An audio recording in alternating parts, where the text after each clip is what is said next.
Okay, so I am your advisor, Mr. Abilino L. Gonzalez Jr. I am the advisor of grade 12 Beatrice. And the subject that I will handle are applied economics and practical research too. Okay, so this is our first lesson in applied economics.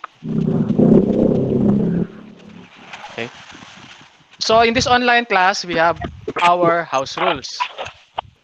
Okay, so the first house rule is camera on. So kailangan naka-on yung camera ninyo, no? Para nakikita ko kung sino yung mga nakikinig ng maayos, no? Siyempre para nakikita ko yung mga gwapo at magaganda yung mga mukha. And then mute your mic unless you are told to do so. So very important na kapag hindi naman kayo nagsasalita, you are not talking, you need to mute.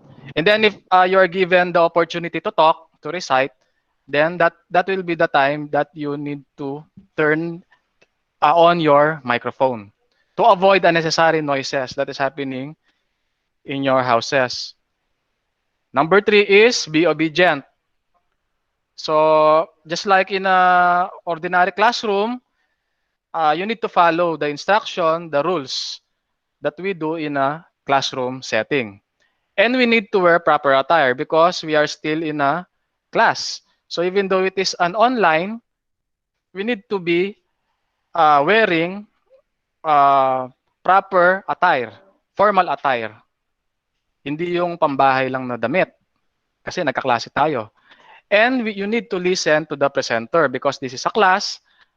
Everything that you will be learning in this lesson, of course, it is part of the subject at the same time so that you can have a good score when we have our activity later on or your exams or your assignments. And refrain from signing and signing out. Kasi that is very disturbing then. And do not share your screen or present unless you are told to do so. So I hope that the house rules are clear to you. So now we will have our attendance checking. Okay, so ayan. Is Andelum Trencio here? Okay, so if you are here, you say present, you unmute your mic. So I think he's not here. So if you hear your Present. name, try to unmute your mic, turn on your video and act, no? Ano, yung favorite symbol ninyo, ipakita nyo sa video and then you say present. So kung favorite symbol nyo is heart, you show the symbol of a heart and you say present. Okay? Bondok Jake.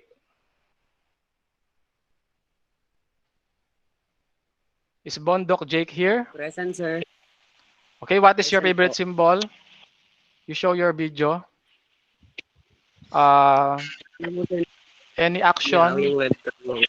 O para ano lang tayo, nagkakakilala tayo. Tsaka para malaman ko rin yung personality ninyo dun sa mga symbol na yak ninyo. Okay? Okay, Jake? Sure. Okay. Oh, Jake is present. Okay. How about Edris Mahathir?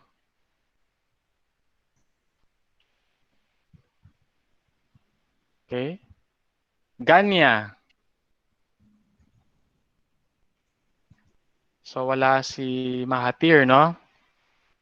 How about Ganya? Oh, wala rin si Ganya.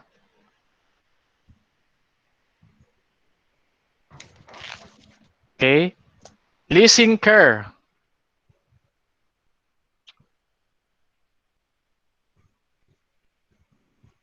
Ayun, present si Kerr. Present, sir. Oh, ba't di ka sumasagot?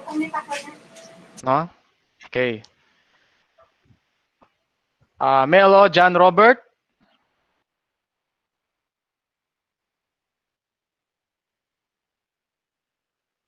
This is very important that we check your attendance. Kasi this is our first meeting. Just like in an ordinary class, attendance is very important. Para si Daniel. Where's para si Daniel? Hindi siya nagpe-present.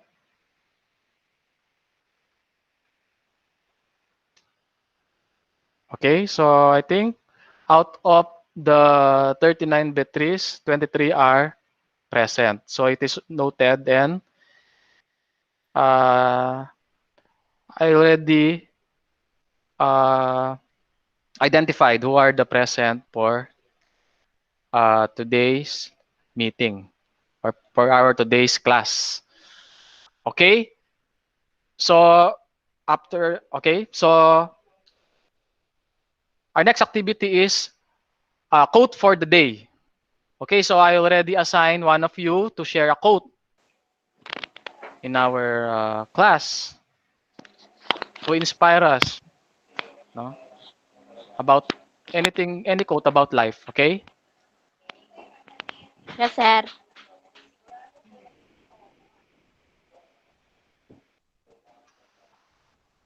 Okay, you say your name and you share the quote that you want to share to the class.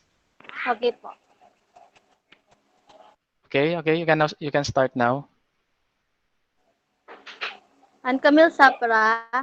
Okay. Good afternoon, everyone. I just want to share to you all about a quote about life that will change your mind after you listen. Did you know that anything you want, like houses, cars, and a beautiful future, are possible to happen? It is because if you have to change your life, you need to change your mind. Yes. Everything in your mind starts with your mind. It becomes into reality. Why? Because your thoughts becomes your words, and your words becomes your action, and your action becomes reality. Because all your thoughts, because all your thoughts in your mind will manifest into real life. Kasi yun lagi yung tumatakbo sa isip mo eh. Halimbawa, iniisip mo lagi na magiging, iniisip mo lagi na pangit magiging future mo ngayon, kasi yung buhay mo ngayon is pangit. Talagang magiging ganun yung buhay mo if iniisip mo pa lang na pangit na yung future mo. Kaya laging nang tandaan, be careful about what you think. Your thought runs your life. Thank you po. Okay, that's true. Very nice. Did you understood the quote or thought for the day shared by Ana Camille? Okay. So that's true, no? You are what you think. So kapag iniisip mo na magaling ka nga. If you think you're good, you're great, then you're great. But if you think that you are lazy, you cannot accomplish anything, then that will reflect on your personality also. So you need to think what you want to accomplish in life, okay? And we already have our pretest also. So there, majority of you are already logged in our Google Classroom. Okay, so that is very good. And on the pretest that I have uploaded in the Google Classroom, I'm very happy that 26 of you already responded on our pretest because I want to test if you already have prior knowledge about the lesson. Okay, so some of you, since it is a 5-point test, just to test, if you really have an idea about our topic for today, so some get 2, 0, 5, but that's okay because I just want to test if you really have a prior knowledge about the lesson. And later on your post-test, we will discover if that score will improve after our lesson. Okay, so now we have a game, which is the Mentimeter. So just reminder, do not close or exit your Google Meet when you go to www.menti.com. So wag kayong malilito, no? Wag niyong i-close yung Google Meet. kapag papasok kayo dun sa www.menti.com. And then, pag nakapasok na kayo doon, when you're already in the menti.com, you need to enter the code that will be given to you. And then, after you enter the code, you will answer the question by typing the correct answer. Okay, I want all of you now to log into www.menti.com.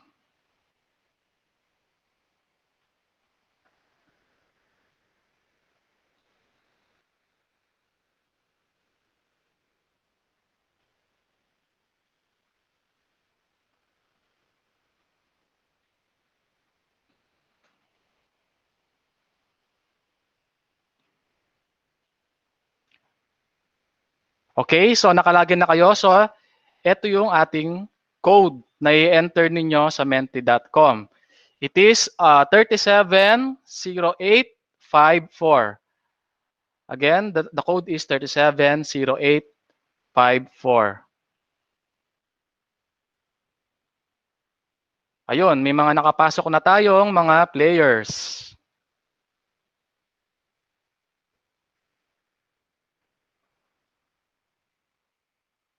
So, hintayin natin yung iba. Ayan.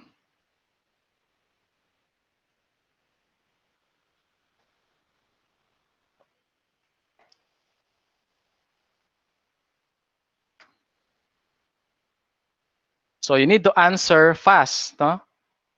Okay, so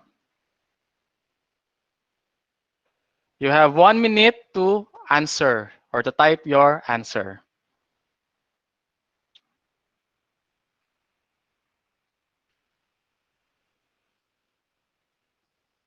So it is 4 pics, 1 word. So by analyzing the 4 picture, you need to identify what the picture means.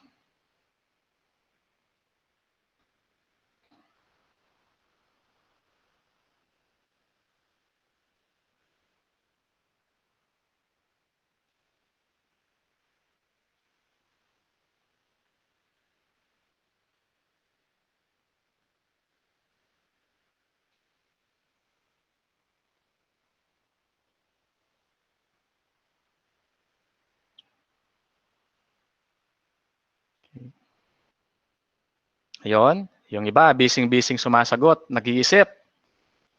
Mukhang siniseryoso nila.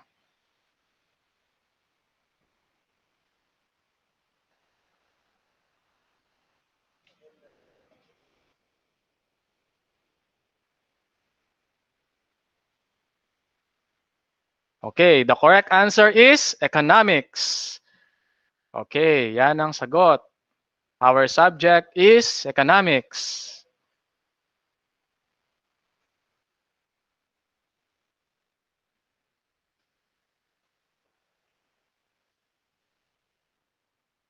Ayan, ilang kaya yung nakakuha ng tamang sagot?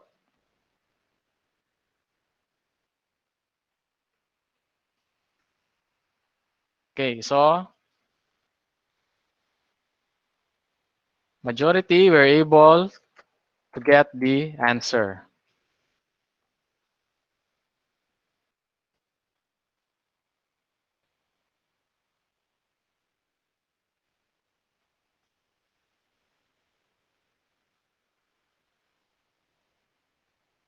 Okay, so now, after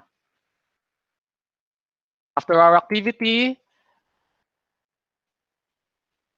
thank you for participating in the game. So now we will go to our lesson, economics and its basic term.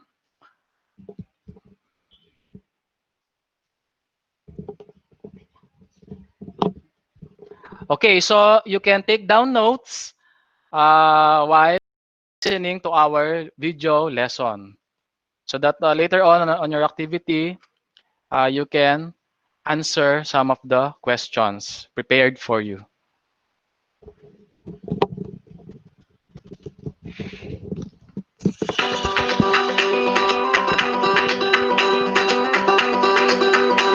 Hello there. Our topic for today is economics. The meaning of economics, and the basic terms that we need to remember and study in economics. We can define economics as a subject which deals with the activities of man in obtaining wealth for the satisfaction of needs and wants. Needs and wants. What is need? Need is a term in economics that focuses on the basic necessities, like food, clothing, and shelter. They are very important for survival.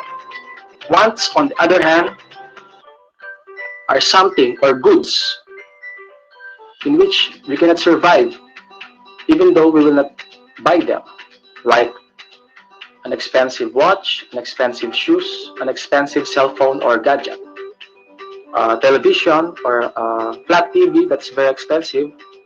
It provides pleasure or enjoyment to a person who loves to watch movies. So economics is a subject that's very important. Why? Because by studying economics, we are able to study ourselves on how can we become a practical or a rational person. Utility. Utility is another important concept in economics. What is utility? Utility is the quality of a thing that satisfies a desire. Cigarette may have a utility to a person who smoke, but to a person who do not smoke, cigarette do not have a utility. A motorcycle. A motorcycle has a utility to a rider who loves to ride motorcycle, but motorcycle do not have any utility to a person who do not ride a motorcycle. Rational. Rational is another concept in economics. What is rational? Rational is being practical. So we need to be practical in every decision that we make in terms of buying or purchasing. It is a subject that helps us to become an intelligent buyer. Buyer. Buyer is another term in economics. Buyer is a person who buys product from the seller. Seller is a person who sells product. So, buyer and seller are very important because without the buyer and the seller, the economy will not flow smoothly. Another term in economics, economy. So what is economy? So if economics is a science which deals with the activities of man in obtaining wealth for the satisfaction of needs and wants, economy is the status of economics in a certain area or in a certain place. So when we talk about global economy, we're talking about what is the status of economics in the world. If we talk about the Philippine economy, what is the status of economics in the Philippines? If we talk about home economics, what is the status of economics in a certain family? Are they able to buy their needs? Another term in economics is good. What is a good? Anything that satisfies a need or a want. Okay. So the status of the economy in a household is good if the father was able to provide all the needs and wants of his family, of his children. That is why the Philippine economy is good if the president was able to satisfy the needs and wants of its citizens. If there are enough jobs, if there are enough businesses that pay taxes, if there are many people who are employed, then the economy is good. So right now, we try to watch news. We are in the period of recession. Why? Because majority of us right now, we're not able to satisfy our needs and wants. Even in the satisfaction of basic necessities like food, there are many people right now who are not eating. They are jobless. So recession is another term in economics. So recession is a phase in economics in a certain economy. Majority of the people were deprived, in terms of satisfying themselves from the needs and wants. So because of the pandemic, many were unemployed because of the policies that the government implements due to quarantine for our safety. Yes, it is for our safety. We cannot avoid. Many will be unemployed. And if many are unemployed, many people cannot earn money, and in return, in effect, they cannot buy their needs and wants. That's another term in economics, unemployment. Unemployment is a situation where majority of the people do not have jobs. So right now, the situation of our economy is not good. Because if you try to go back to the definition of economics, economics is a science which deals with the activities of men in obtaining wealth for the satisfaction of needs and wants. Right now, our situation is we do not have enough activity, or some do not have the opportunity yet to have an activity for them to earn money. Even though there are some Filipinos who are very creative, they're able to sell products online. There are still some people who are affected and do not have jobs because of the COVID-19 pandemic. That's why we experience recession. So we hope and pray that this pandemic will be soon over and the economy will be again in better position. Not only the Philippine economy, but the global economy. So we pray to God that everything will be back to normal. Budgeting is an action where you do not spend your money on something that is not important. You only spend on something that is important.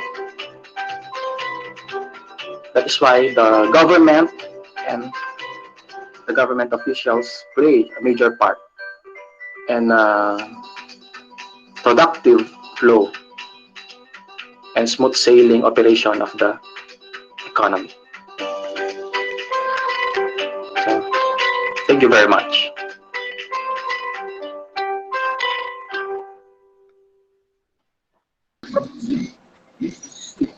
Okay, now so we will go to our activity to evaluate if you really learn something about our lesson, basic terms in applied economics. Okay.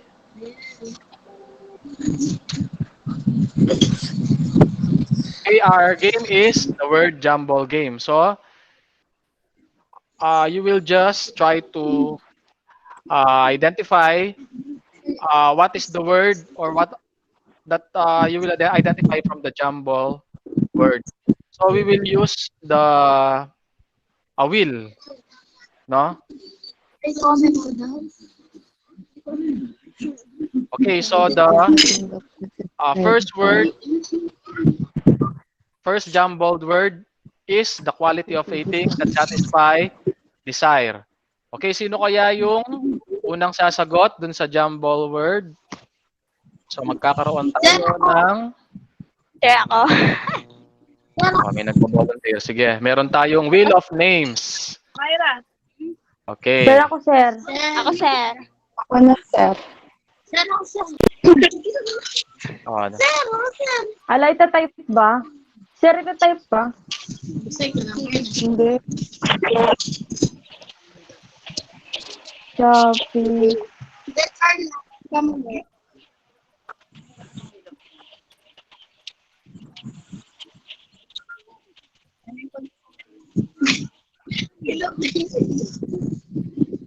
Si Catherine. Okay, yan. So, nandyan yung mga name ninyo. We will click to spin. Oh, sino kaya ang mapalad na Ako yan, sir. nasagot? Ayan, tingnan natin. Vincent Ian. Absent. Ayun. Absent ba si Vincent Ian? Absent ba siya? Nandyan, sir. Oh, Vincent Ian, ano yung ating jumble word?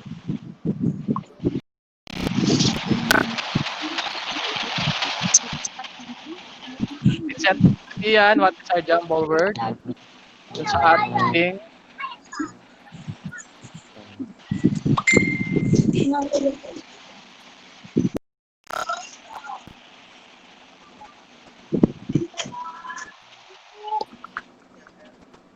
ayan, yung ating first word. Vincent Ian, ano? So, can you yes? Utility, sir. Okay, utility. Okay, very good. Palakpakan natin. Yan. Palakpakan tayo dyan. Okay, next word.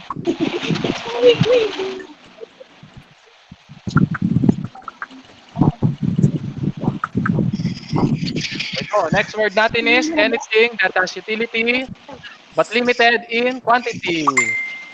Word, ano kaya ito? Okay. Sir, ako, sir. 2, 1, 0. Sir, ako. Okay. Sir, ako. Sir, ako pa. Oh, Wheel of names lang tayo. Identify kung sino siya sagot. Oh my God. Tensyo. Ay, si Jubilin pala. Jubilin. Well po. Well, Well, ang galing naman talaga ni Jubilin. Nagigilig talaga siya. Okay, very good. Jubilin Agua. So, palakpan naman si Jubilin dyan. Bigyan ng palakpak. Yan. Very good. Oh, next word.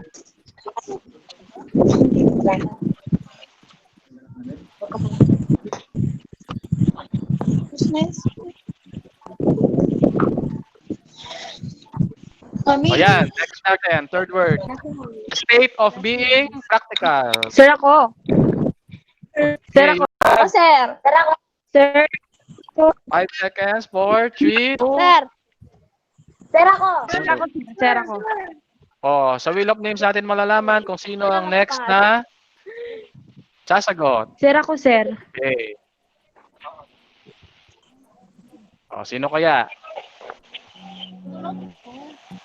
Si Sir, ako. Janet. Nandito ba si Janet? Sir. Wala siya? Wala, sir. Janet? Wala. O Ano ba? sige. Wala. Sir, ako na lang. Ay, nakaano pa na. Sino kaya? Oh, Ariana. Rational po. Eh, ano yung sa Ariana? Rational, sir. Rational. Okay, very good.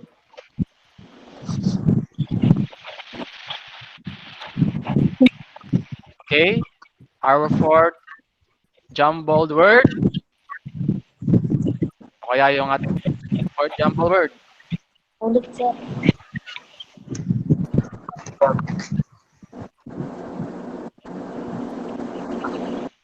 Ano to? Okay, fourth word is used for the fulfillment of pleasure and enjoyment. What's the button? Okay. Diba Bilang sobrang ulit tayo. Sobra na ako. Sobra ng ko. Di baka 1 to. Okay, Baka S yun. Daniel. Typo daw, typo. First Daniel, wala. O sige. Baguhin ulit natin yung tambiolo.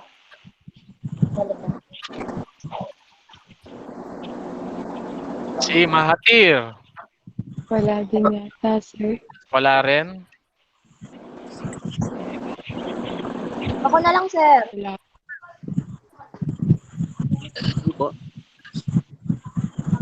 Edralyn. Wala. Andiyan si Edralyn? Si Ed. Once, sir. Once. Edralyn, ano yung sagot?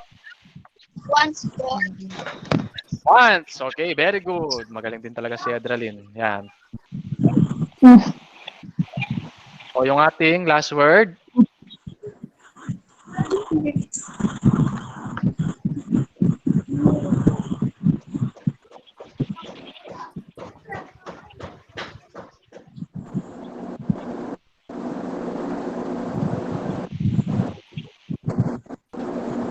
Ito, last word natin. It's essential for survival. 7, 6, 5. Sir ako.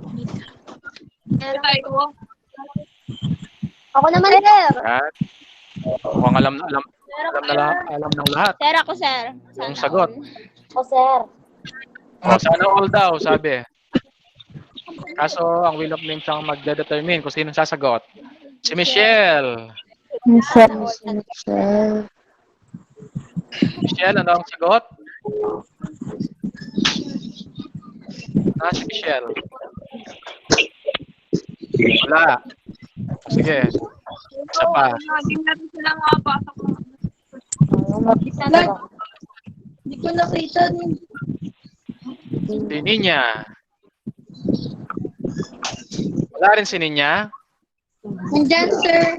O Ninya, sagutin mo yung ating jumble word. First Ninya, Samson. Ano yung jumble word natin, Ninya?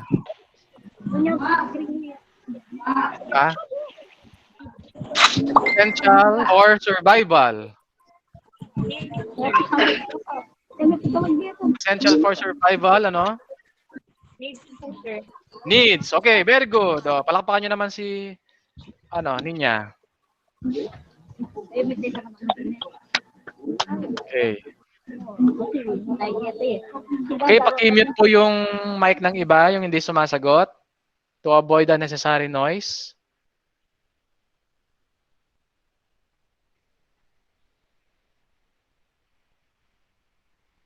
Okay, so for our generalization,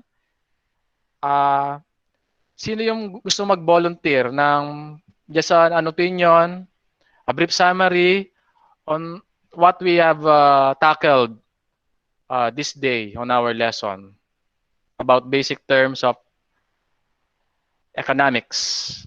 Any volunteer? O kanina maraming nagvo-volunteer sa jumbled words. So ngayon, sino yung gusto mag-volunteer? Who wants to volunteer? Just to provide an insight, a brief summary, anything under the sun, opinion that you can share about what you have learned, about the study of what is economics and the basic concepts.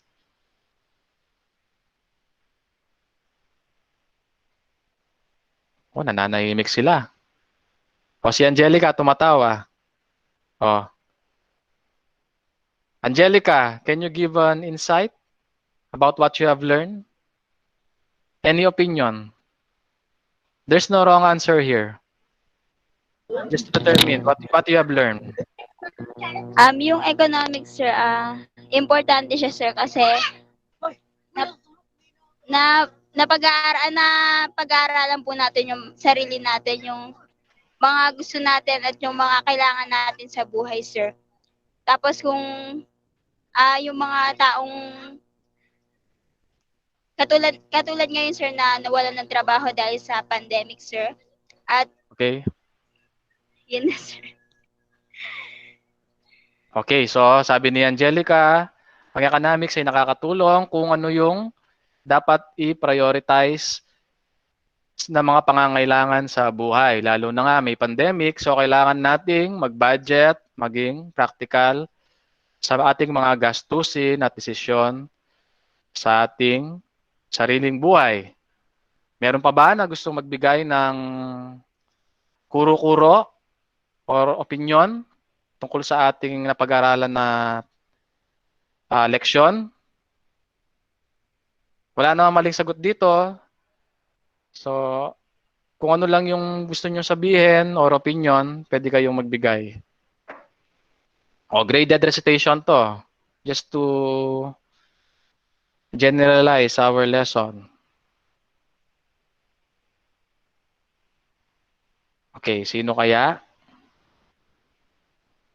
Para nakikilala ko na din kayo kung sino yung magaling mag-recite. O sige, how about Ann Camille? O si Ann Camille, tumatawa siya eh. Smiling face. Oh. Sabi ko na eh. Sir, yung yung sinasabi nila sa TV, yung yung global economic, ganon, yung national, yung home, yun. Alam ko na lahat, sir. Kasi hindi ko maintindihan sa TV eh. Ngayon ko lang nalaman. So Yung iba't ibang, iba't ibang ibig sabihin nila.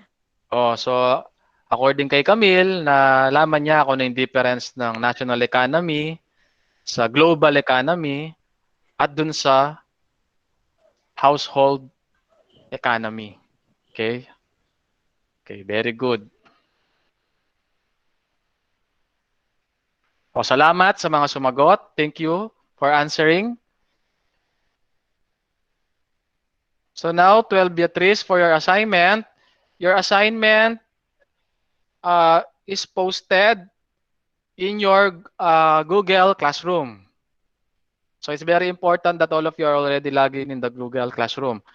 So all the activities or assignment that you will be doing in our subject will be uploaded in our Google Classroom.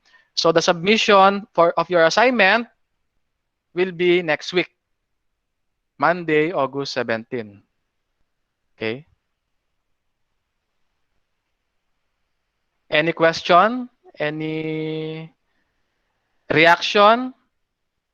Any additional inputs about our lesson, economics and its basic terms? Is it clear? Malinaw ba yung discussion natin? Natuto naman kayo? Yes, sir. Did you learn? Yes, sir. Okay, kung natuto kayo, mag-sign kayo ng like. Lahat kayo.